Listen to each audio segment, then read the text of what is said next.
Good morning, class. Today we're exploring how global air circulation shapes the climate around the world.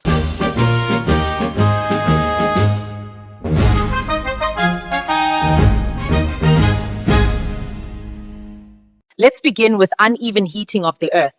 This is the engine that drives global air circulation. The Earth's surface is heated unevenly because the equator receives more direct sunlight than the poles. Warm air rises at the equator, creating low-pressure zones, while cooler, denser air sinks at the poles, forming high-pressure zones. This rising and sinking air sets the foundation for global wind patterns and circulation cells, which drive climate systems worldwide.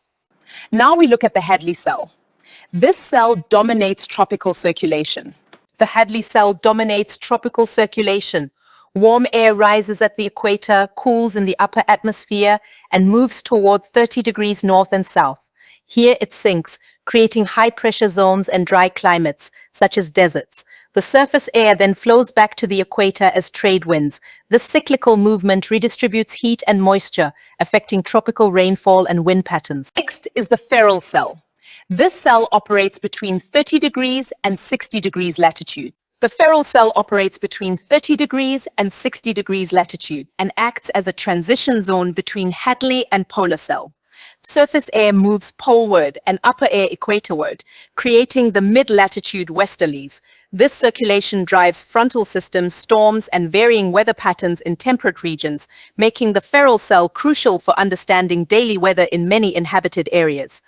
In the polar cell, cold, dense air sinks over the poles, forming strong high-pressure zones.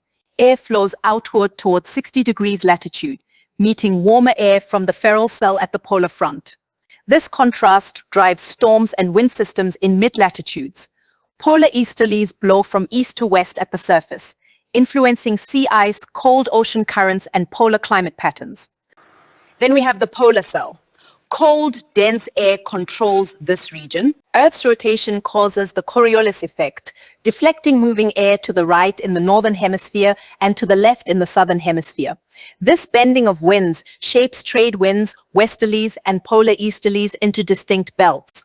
These global wind patterns influence ocean currents, precipitation zones, and the climate of continents, linking the Earth's rotation to weather and climate systems. Let's recap. The Hadley, Ferrel, and polar cells, along with the Coriolis effect, shape the global wind belt. Let's finish with the Coriolis effect. It bends all moving air on Earth. Today we learned that the uneven heating of Earth creates rising and sinking air, forming low and high pressure zones. The Hadley, Ferrel, and polar cells circulate air across the globe, while the Coriolis effect bends winds, forming trade winds, westerlies, and polar easterlies. These systems determine climate patterns, weather, and rainfall around the world. Thank you, Geography Grade 12 student, for joining us today. I'm Mam Shabangu. Until next time, happy learning.